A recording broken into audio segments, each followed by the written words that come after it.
Today we're going to be talking about what to expect at a medical marijuana doctor's appointment. We get a lot of questions about this. Today we'll walk you through it.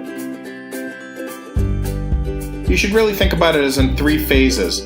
First, preparation for the appointment. Second, attend the appointment. And third, follow-up, things to do. All 3 phases are really important to make sure you're ready for your doctor's appointment and you've done the necessary tests afterwards to make sure that you're approved quickly. But don't worry, it's quite easy and we've got you covered. Stay tuned.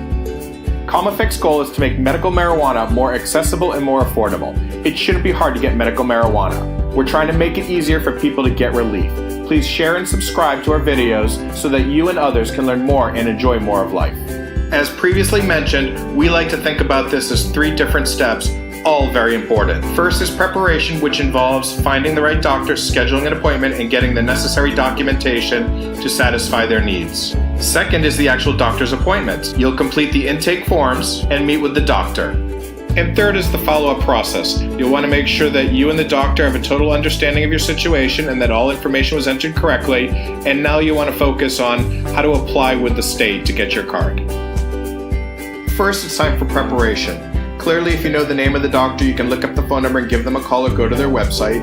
Or if you need to find a new doctor, you can go to calmeffect.com or Google any variety of keywords. When you schedule the appointment, you'll want to know the location, directions, clearly the date and time, what the price is, and know what you're getting for that price. If you're looking for an inexpensive option, make sure that you understand if the price includes your treatment for the full 7 months, including appointments and prescriptions. If you feel that you might want more access to the doctor and more in-depth care, make sure that the price you're paying includes that. Some people are comfortable with inexpensive and very little access, and yet others want more in-depth appointments. Either is totally fine as long as you're getting what you need.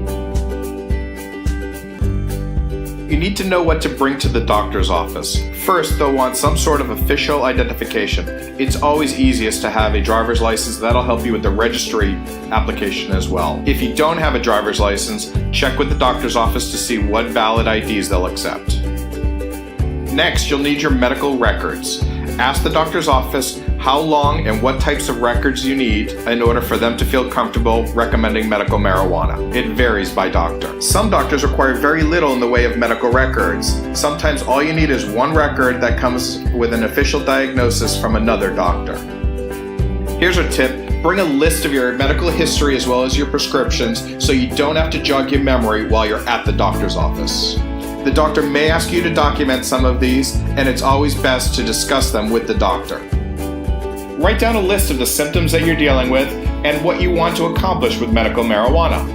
Log a list of questions as the days approach to your medical marijuana appointment. Here are some examples. Will medical marijuana interact with my current medications?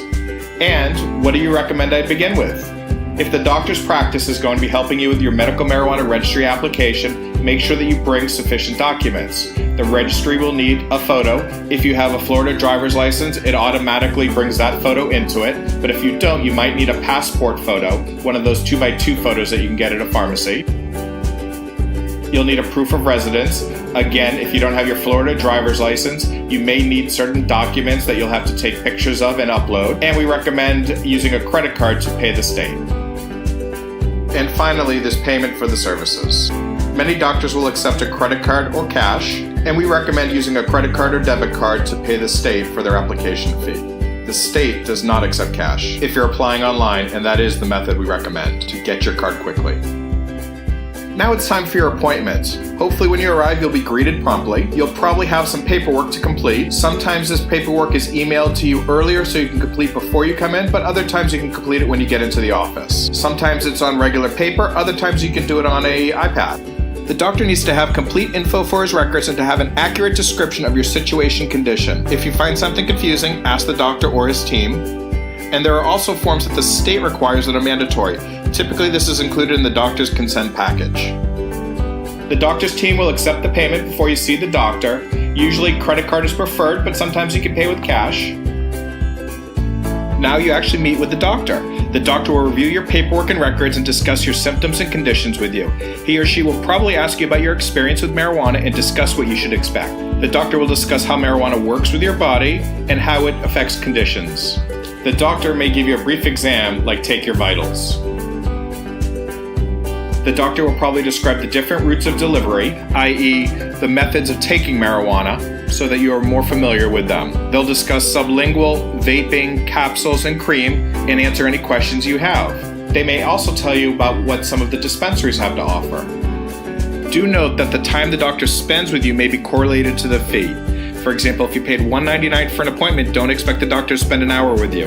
If you paid $350, then the doctor should go in more in depth in all parts of your consultation. Always best to ask these questions ahead of time. Assuming the doctor approves you, he'll enter you into the Florida Medical Marijuana Use State Registry. Once the doctor is finished with his consultation, make sure that all data has been entered correctly. Simple mistakes is one of the leading reasons why medical marijuana cards get delayed. Then the doctor or his team may help you with your state application. This is the part you have to complete in order to get your ID. Don't worry, we have a video on this process and you're welcome to reach out to ComEffect if you have any questions.